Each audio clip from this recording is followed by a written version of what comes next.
Apakah teman-teman pernah bertanya-tanya kenapa saat memegang gelas yang berisi minuman panas, tangan kita jadi ikut merasakan panas?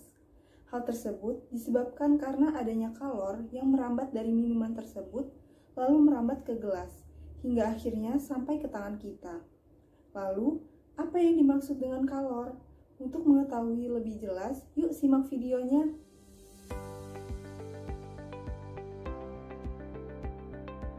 Assalamualaikum warahmatullahi wabarakatuh.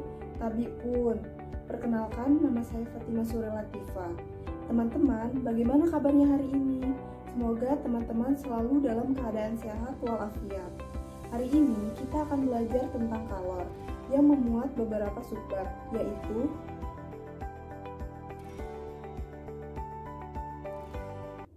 sebelum kita memulai materi, ada baiknya kita berdoa terlebih dahulu. Berdoa mulai.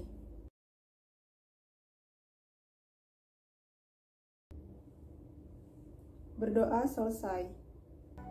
Kalian telah mengetahui pada awal video bahwa saat kita memegang gelas yang berisi minuman panas, tangan kita jadi ikut merasa panas karena adanya kalor.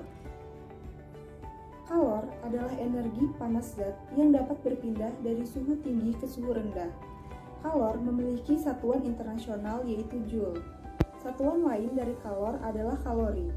1 kalori sama dengan 4,2 joule. 1 joule sama dengan 0,24 kalori. Banyak kalor yang diperlukan untuk menaikkan suhu suatu benda dinyatakan dengan persamaan Q sama dengan mc delta T. Nah, ketika belajar tentang kalor, teman-teman juga akan mempelajari yang namanya kalor jenis dan kapasitas kalor. Kalor jenis adalah banyaknya kalor yang diserap atau diperlukan untuk 1 kg zat untuk menaikkan suhu sebesar 1 derajat Celcius. Sedangkan kapasitas kalor adalah jumlah kalor yang diserap oleh benda bermassa tertentu untuk menaikkan suhu sebesar 1 derajat Celcius. Secara matematis, kapasitas kalor dapat dirumuskan sebagai berikut. Saat membahas tentang kalor, pasti teman-teman akan bertemu dengan istilah Azaz-Black. Azaz-Black merupakan dasar hukum kalor. Azaz-Black menyatakan jumlah kalor yang dilepaskan oleh zat bersuhu tinggi sama dengan jumlah kalor yang diterima oleh zat bersuhu lebih rendah. Secara matematis dinyatakan sebagai berikut.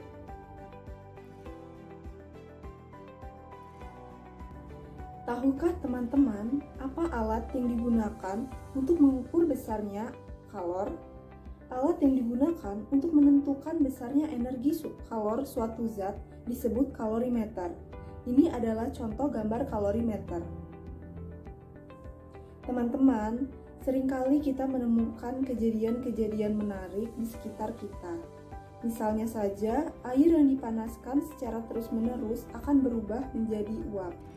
Es jika dibiarkan di atas meja dapat mencair, dan kapur barus yang dibiarkan dapat habis tak bersisa. Kejadian tersebut merupakan salah satu contoh pengaruh kalor terhadap wujud benda. Kalor dapat mengubah wujud benda padat, cair, dan juga gas. Perubahan tersebut disebabkan karena benda menyerap atau melepas kalor. Perubahan wujud benda yang menyerap kalor adalah mencair, menguap, dan menyublim atau perubahan zat padat menjadi gas.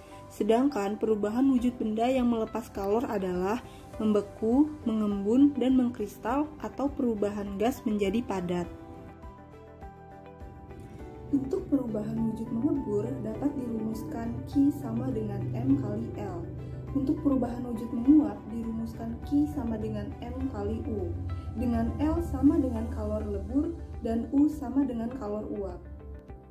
Teman-teman harus ingat bahwa kalor merupakan energi. Artinya, kalor bisa berpindah dari satu tempat ke tempat yang lain. Perpindahan kalor dibedakan menjadi 3, yaitu konduksi, konveksi, dan radiasi.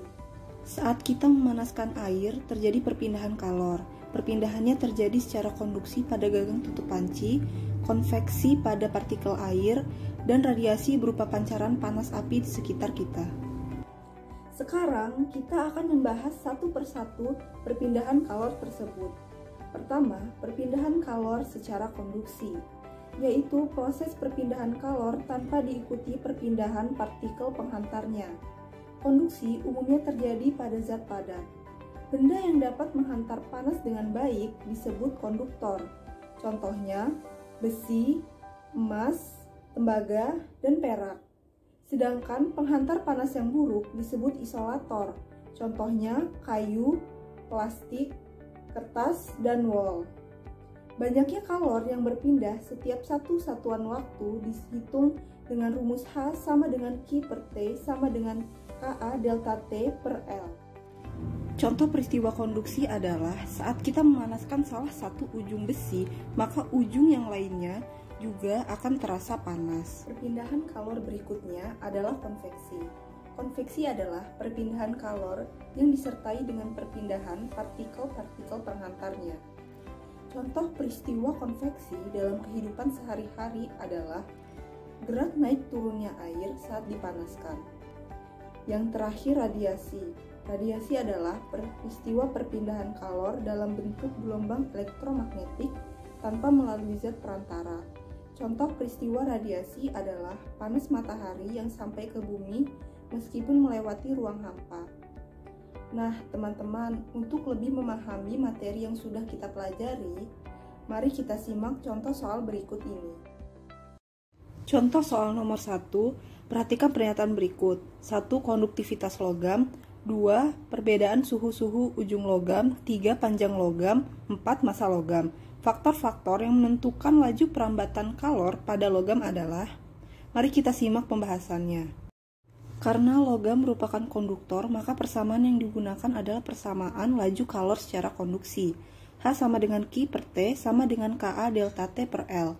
K merupakan konduktivitas logam, A luas permukaan, delta T perbedaan suhu, dan L panjang logam. Jadi, yang memengaruhi laju kalor secara konduksi adalah semua pernyataan di atas kecuali massa logam, sehingga jawaban yang benar adalah A. Contoh soal nomor 2, jika 75 gram air yang bersuhu 0 derajat Celcius dicampur dengan 50 gram air yang bersuhu 100 derajat Celcius, maka suhu akhir campuran kedua air tersebut adalah. Pembahasannya diketahui M1 sama dengan 75 gram, M2 sama dengan 50 gram, T1 sama dengan 0 derajat Celcius, T2 sama dengan 100 derajat Celcius. Ditanya TC.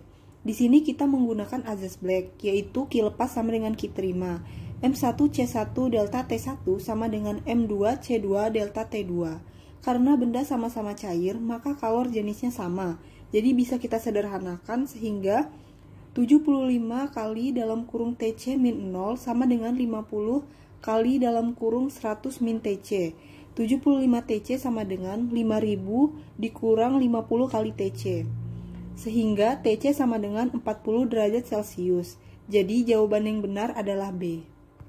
Baik teman-teman, untuk lebih melatih kemampuan teman-teman, silahkan kerjakan soal ini dengan mandiri. Tekan tombol pause untuk mengerjakannya terlebih dahulu. Jawaban yang benar adalah C.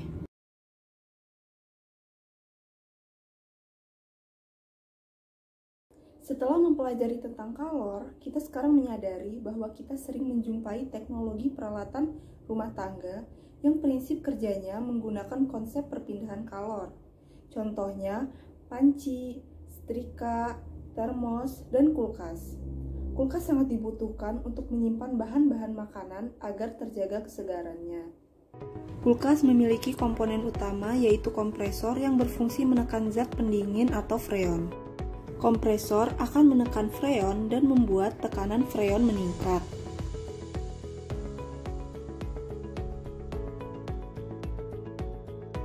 Kemudian, freon akan dialiri ke kondensor, di mana terjadi proses penukaran kalor untuk mengubah wujud gas freon menjadi wujud cair, dan membuat suhu freon menurun.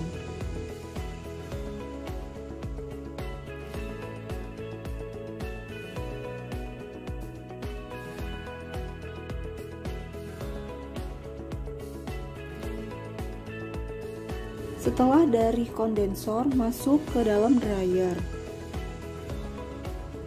Setelah melewati dryer, kemudian masuk ke pipa kapiler yang akan menurunkan tekanan.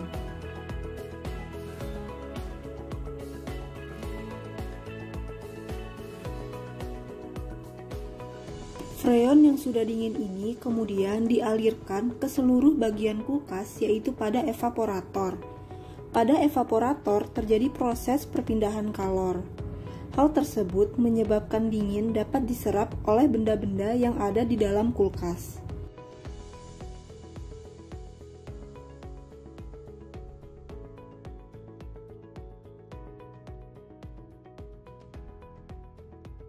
Kemudian, freon akan kembali lagi setelah menyerap udara panas dari kulkas ke dalam kompresor. Proses ini terjadi secara berulang selama kulkas bekerja.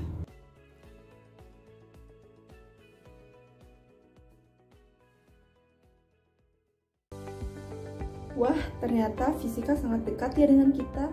Tanpa fisika, mungkin kehidupan kita tidak akan maju seperti saat ini. Nah, teman-teman, sekarang waktunya berdiskusi. Pause video ini untuk memulai diskusi.